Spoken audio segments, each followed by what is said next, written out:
Assalamualaikum warahmatullahi wabarakatuh. Kami dari kelas RKS 2B pagi akan menjelaskan tentang risk identification dan risk assessment tentang perusahaan yang kami ambil, yaitu dengan kode LMAS.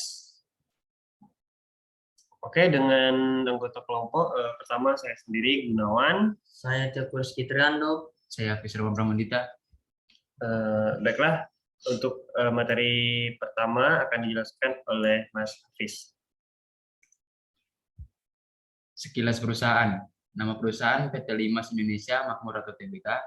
Pendiriannya 9 Juni 1996. Bursa saham perseroan dicatatkan dan diperdagangkan di Bursa Efek Indonesia atau BEI.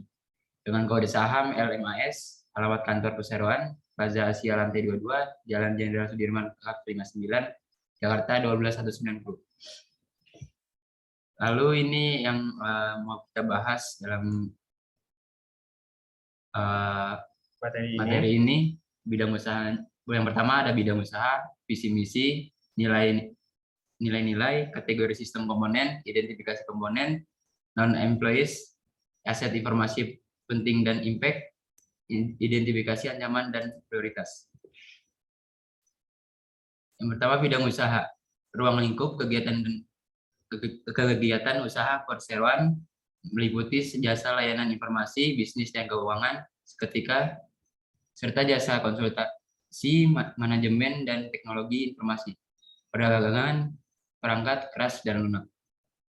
Visinya menjadi pimpinan bisnis layanan data, berita, dan analisis finansial. Misinya menjadi di sumber dan pilihan utama dan pertama untuk memenuhi kebutuhan masyarakat atas layanan data, berita, dan analisis keuangan.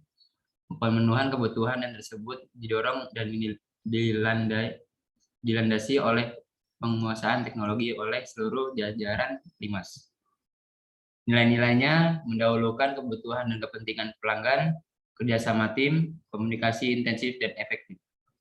Nah, selanjutnya untuk kategori sistem komponen akan dijelaskan oleh saya sendiri.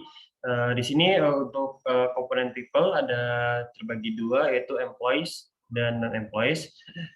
Di mana yang termasuk di employees adalah mengelola ketepatan kerja karyawan, contohnya saat bekerja, lalu risiko human error pada karyawan. Nah, untuk non-employees yang termasuk sistem komponen adalah pemegang saham. Nah, untuk prosedurnya ini bisa dengan dibantu oleh bagian divisi komite audit atas pelaporan keuangan. Lalu di bagian untuk data terdapat information di mana sistem komponen ini ada data, contohnya ada data informasi pengguna aplikasi dan MOU kerjasama perusahaan LMS dengan perusahaan lainnya untuk perangkat lunak atau software. Ini contohnya seperti aplikasi perangkat lunak yang digunakan perusahaan untuk melaksanakan roda pekerjaannya. Untuk hardware seperti komponen perangkat keras yang dimiliki oleh perusahaan.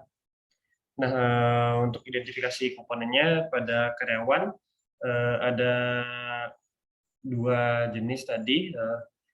Pertama untuk yang employees ada dari Dewan Komisaris, terus ada komisaris utama, direktur utama, dan juga karyawan biasa. Nah, terdapat juga anak karyawan PT Limas, yaitu dengan nama anak karyawannya adalah PT Geotech System Indonesia, dengan komponen urutan jabatannya hampir sama dengan perusahaan indukannya. Lalu selain itu yang untuk non-employees adalah masyarakat yang memegang saham perusahaan dengan yang dimiliki adalah berada di bawah 5% saham. Di sini di people ini adalah terdapat bagaimana perusahaan bisa mengontrol risiko ketepatan pada karyawan dan meminimalisir human error. Pada prosedur bisa menjalankan beberapa divisi untuk mengaudit atas laporan keuangan perusahaan, data informasi seperti penggunaan data pengguna aplikasi, MOU kerjasama,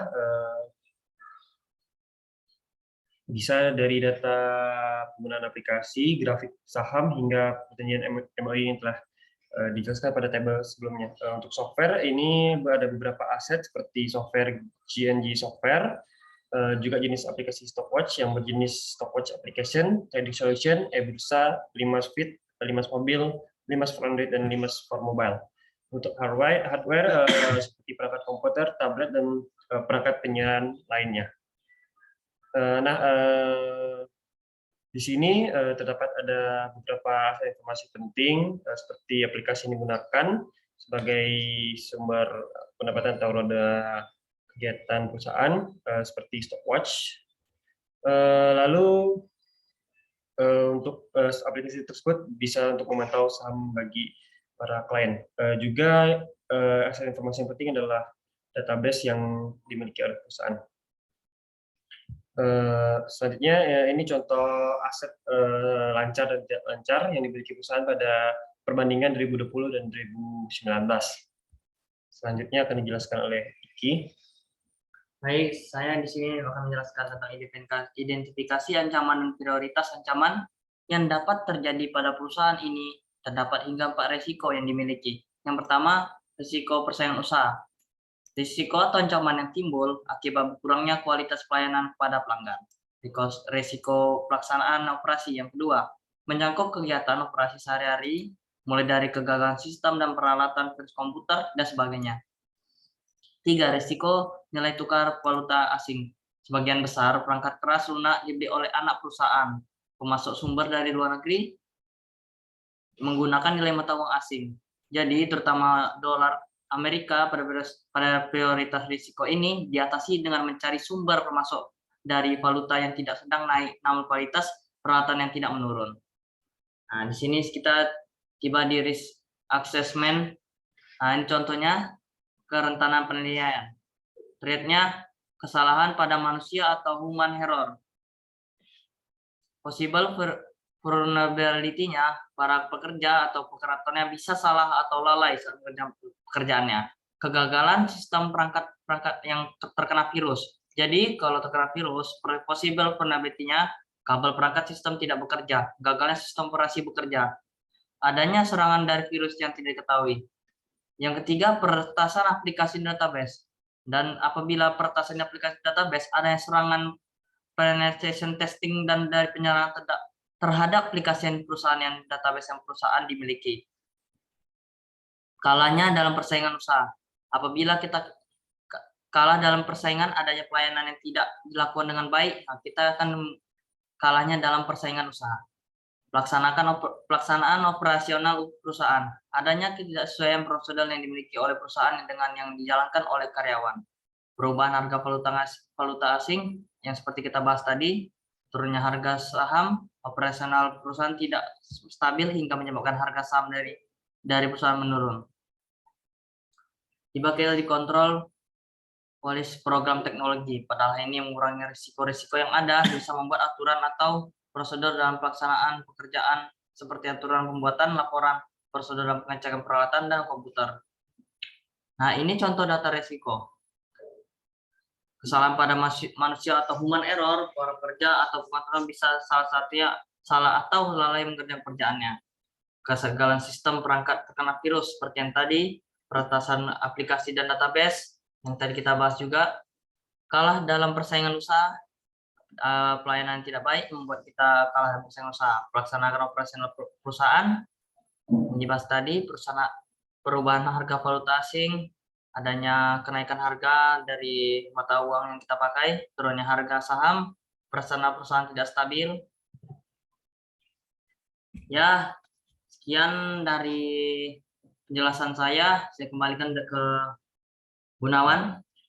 Baiklah, itu tadi adalah penjelasan dari yang kami dapatkan tentang risk identification dan risk assessment.